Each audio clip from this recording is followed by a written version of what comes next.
Bueno, es una alegría estar hoy aquí, en CEDE, en Córdoba, en esta jornada tan especial, y acompañada de mi madre, Isabel Estapé, que es la importante, pero yo viniendo a hablar del cerebro. ¿Qué hace una psiquiatra hablando a directivos y a empresarios? A mí me gusta, soy hija y nieta de psiquiatra, investigar el comportamiento humano.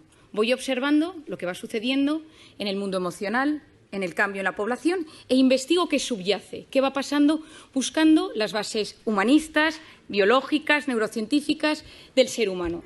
Cuando uno se comprende, se siente aliviado. Y el problema que nos sucede muchas veces es que como seres humanos nos van sucediendo cosas, vamos sintiendo cosas, van surgiendo síntomas en nuestro cuerpo y no entendemos nada. Tengo 20 minutos para intentar explicaros cómo funciona nuestro cerebro y cómo funciona nuestro cerebro en este mundo digital tan apasionante. Y con esas ideas que os voy a dar, transmitiros unos tips, unos pequeños consejos para que el mundo digital saque lo mejor de nuestro cerebro y no lo peor de nuestro cerebro.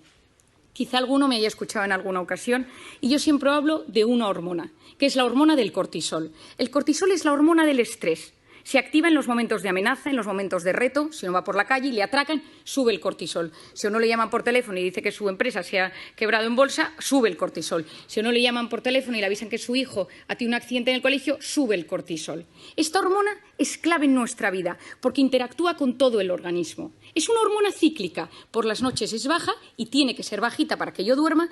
A lo largo de la noche sube hasta las 8 de la mañana, que tiene su pico más alto. Lo interesante de esta hormona es que no solo se activa en los momentos de amenaza, sino también cuando yo me imagino un momento de amenaza. Es decir, mi mente y mi cuerpo no distinguen una amenaza real de una amenaza imaginaria. Ante algo físico real que me sucede, es decir, que me echen de mi trabajo, o ante algo imaginario, y si me echan de mi trabajo, se activa esta hormona.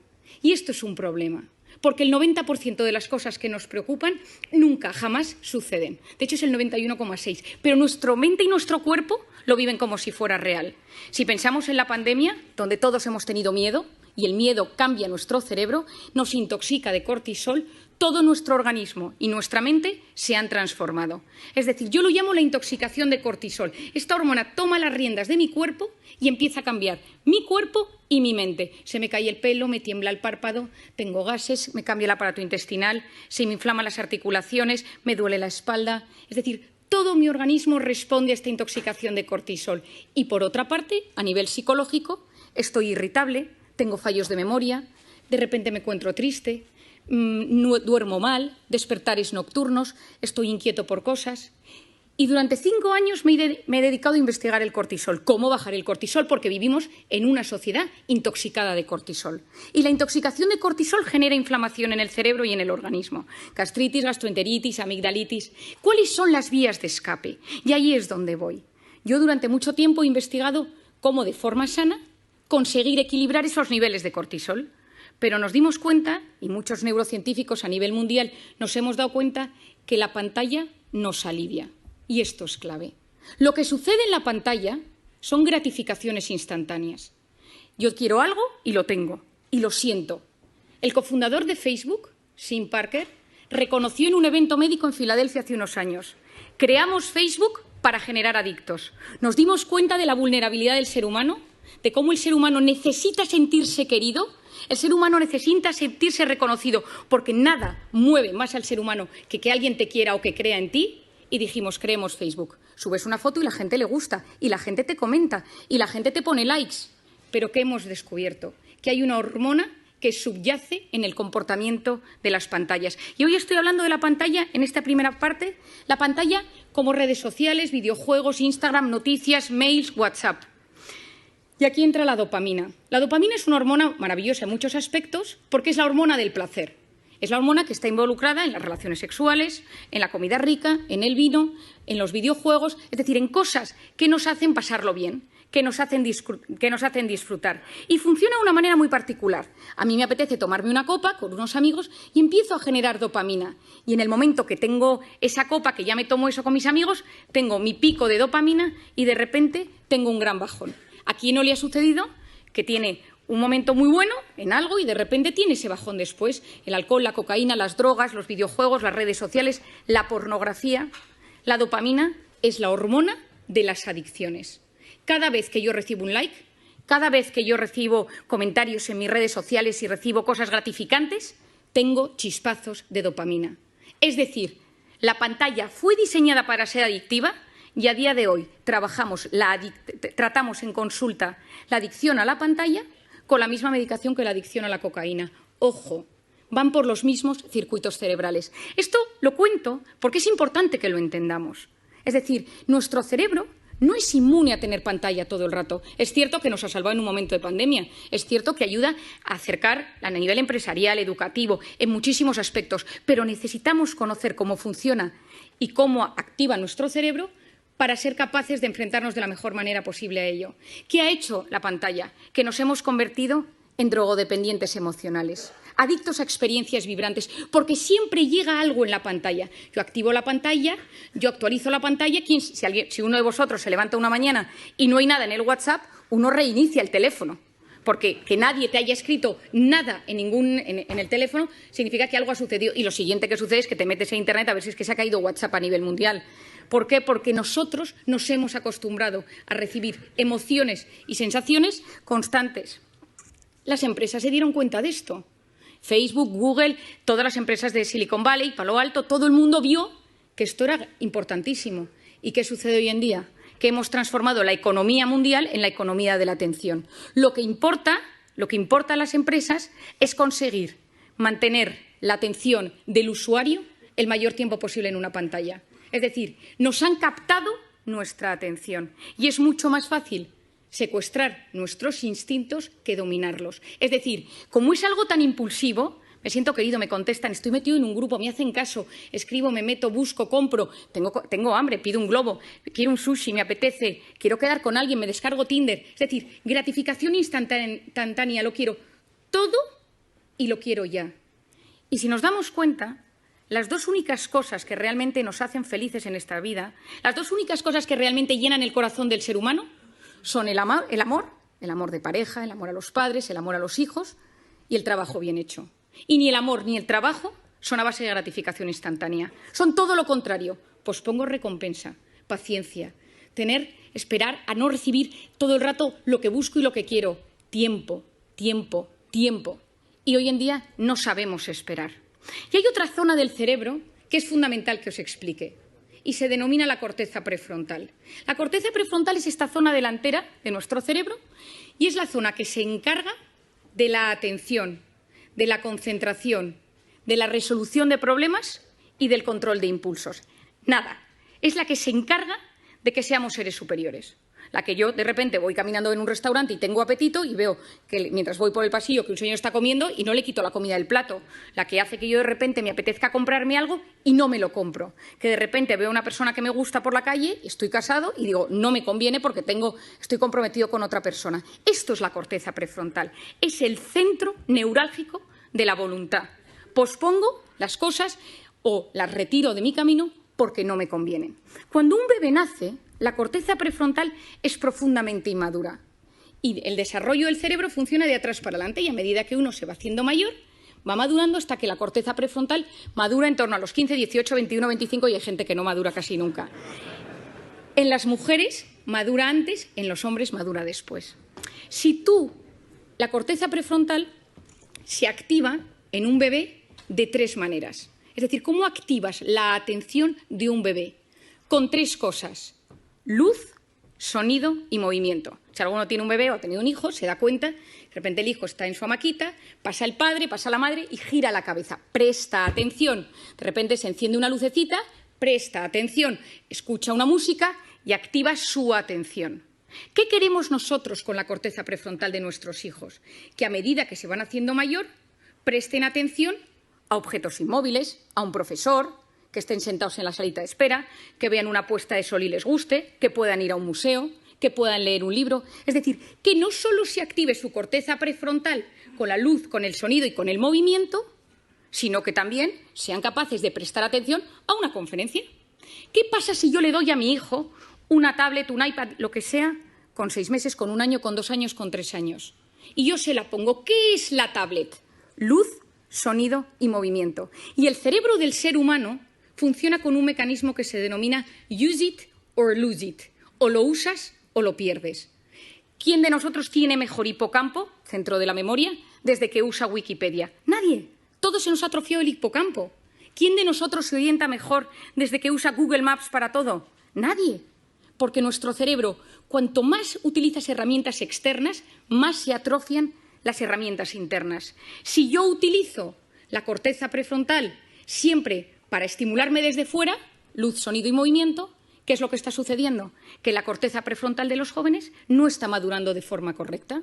¿Y esto qué consecuencias tiene? Seguro que habéis oído hablar del famoso TDAH, trastorno por déficit de atención e hiperactividad. Falta de atención, falta de control de impulsos, corteza prefrontal. 10% de los niños del primer mundo medicados por TDAH. Medicaciones que no son inocuas. Hay veces que son necesarias. ¿Es solo la culpa de la pantalla? No es solo. Pero la pantalla no está ayudando. ¿Por qué? Porque si yo quiero ayudar a que se desarrolle bien mi corteza prefrontal, necesito posponer el uso de la pantalla en los niños. Si nosotros, que somos adultos, que nos educaron sin pantalla en nuestra corteza prefrontal, ya nos damos cuenta que constantemente esto nos alivia, esto nos ayuda, no podemos vivir sin el teléfono, nos damos cuenta que nos lo hemos olvidado y hay un sudor frío por la espalda, que somos conscientes de que lo necesitamos, lo llevamos colgados y a veces incluso algunos pegados en la mano como si fuera un reloj. Imaginemos en niños que tienen su corteza prefrontal en plena fase de maduración. Y necesitamos niños con criterio, necesitamos chicos que sean capaces de saber discernir el bien del mal, de buscar la información. Estamos enamorados de la superficialidad porque no somos capaces de profundizar. El otro día le compré a mi hijo mayor un libro de los 5, que yo supongo que aquí todo el mundo lo ha leído, y me quedé horrorizada.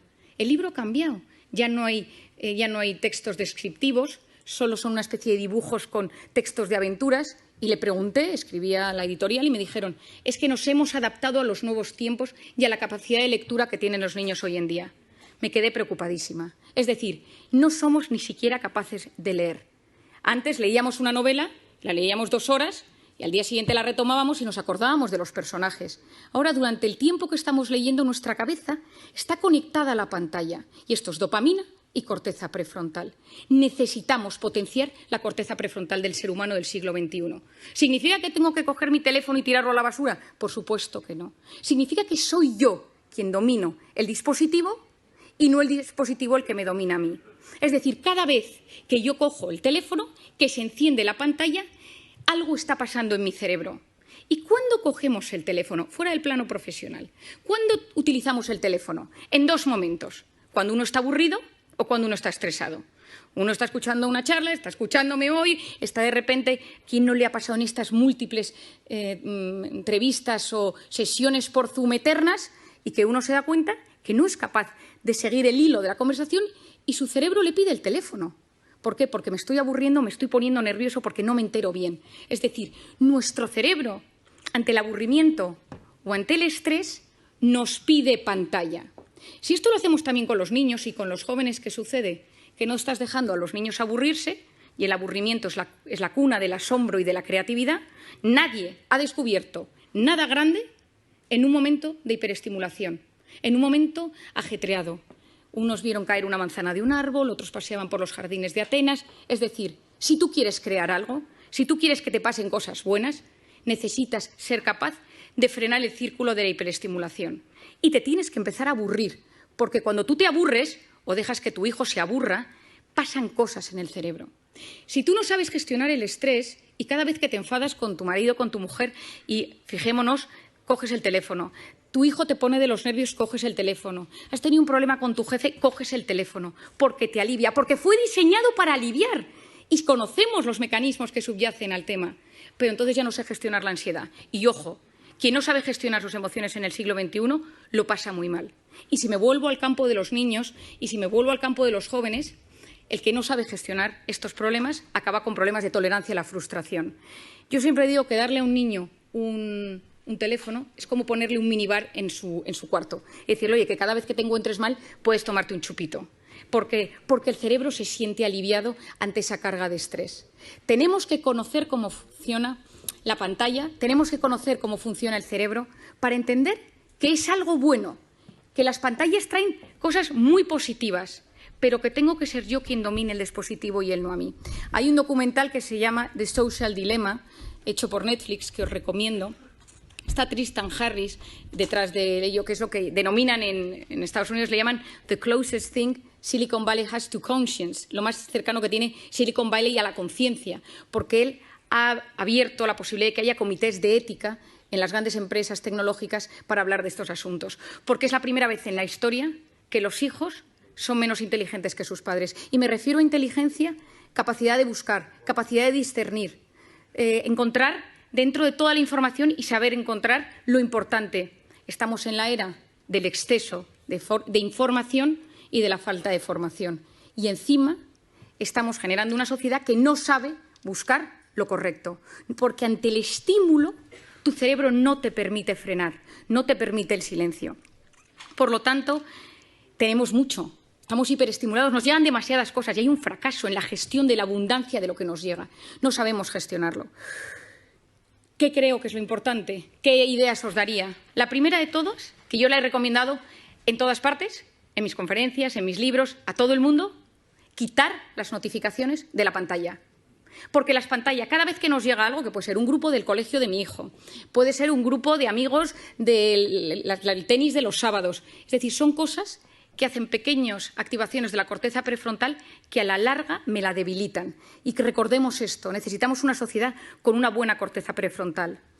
Potenciar esa corteza prefrontal posponiendo la recompensa.